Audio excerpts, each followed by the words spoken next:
নামাজের সময় হলে বন্ধ হয়ে যায় এই বাজারের সব দোকান। নামাজের ওয়াক্ত মনে করিয়ে দেওয়ার জন্য রয়েছেন একজন ব্যক্তি, যিনি নিজ উদ্যোগে আজানের পাশাপাশি বাঁশি বাজিয়ে সবাইকে আহ্বান জানান নামাজের জন্য।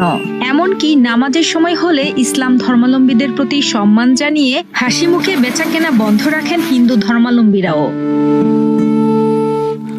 এটি নাটোর নলডাঙ্গার হাতিরবিলের চাঁদপুর বাজার। দীর্ঘ ২৮ বছর ধরে চলা এই বাজারের এমন অনন্য প্রথা আজ পরিণত হয়েছে ধর্ম বর্ণ নির্বিশেষে পারস্পরিক শ্রদ্ধা ও ভালোবাসার এক উজ্জ্বল উদাহরণে। ৯৬টি দোকান নিয়ে আমাদের এই বাজার। মাগরিবের সালাতের সময় হিন্দু মুসলিম বৌদ্ধ যারা আছে এখানে বাজারে, আমরা দোকানদার প্রত্যেকেই মাগরিবের সময় আমাদের সকল দোকানগুলি বন্ধ হয়ে যায়। এখন যদি আমরা বলি যে মুসলিমেরা বন্ধ করবে, ঠিক আছে, কিন্তু হিন্দুরা কেন করে? যারা হিন্দু সম্প্রদায় বা অন্য ধর্ম অবলম্বী তারাও আমরা দেখেছি যে দোকানের সময় মাগরিবের সময় সেই ধর্ম অনুযায়ী তারা তাদের ধর্ম পালন করে। আমরা আমাদের সালাতের জন্য প্রস্তুতি নিয়ে সকল দোকানগুলি আমরা বন্ধ করি। অত্র এলাকার দোকানে যারা কিনা বেচার জন্য আসেন, মানে খরিদ্দার, সবাই জানে যে এখানে হচ্ছে মাগরিবের সময় বন্ধ থাকে। মাগরিবের আগে এবং পরে কিনা বেচা হয়, এতে আমাদের বাজারেরও কোনো সমস্যা হয় না। নাটোর নলডাঙ্গার হাতিরবিলের এক কোণে অবস্থিত চাঁদপুর বাজার।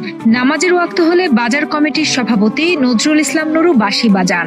তার হাতে বাজানো ১ মিনিটের বাঁশি শুধু নামাজের আহ্বান নয়, বরং মিলন, সহাবস্থা এবং পারস্পরিক সম্মানের প্রতীকও বটে, এমনটাই মনে করেন স্থানীয়রা। ২০০৪ সাল থেকে আমি ইসলামিক নিয়ম অনুসারে নামাজের জন্য আগের দিন আমি বাঁশি দিই।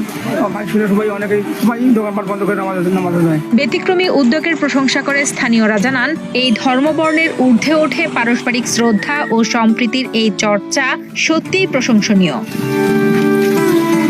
এই দৃশ্য মনে করিয়ে দেয় মানবতা আর সহমর্মিতাই সবচেয়ে বড় ধর্ম, যা মানুষকে এক সুতোয় গেঁথে রাখে। মাগরিবের আজানের সময় মসজিদ ফাটার আমরা বন্ধ করি ভিন্ন ধর্মের জন্য, আমাদের এতে কোনো সমস্যা হয় না। আমাদের যে হিন্দু শাস্ত্র, হিন্দু ধর্মের যা রীতিনীতি আছে সেটাও আমরা পালন করতে পারি। এই বিষয়টা খুব সুন্দর, খুব ভালো।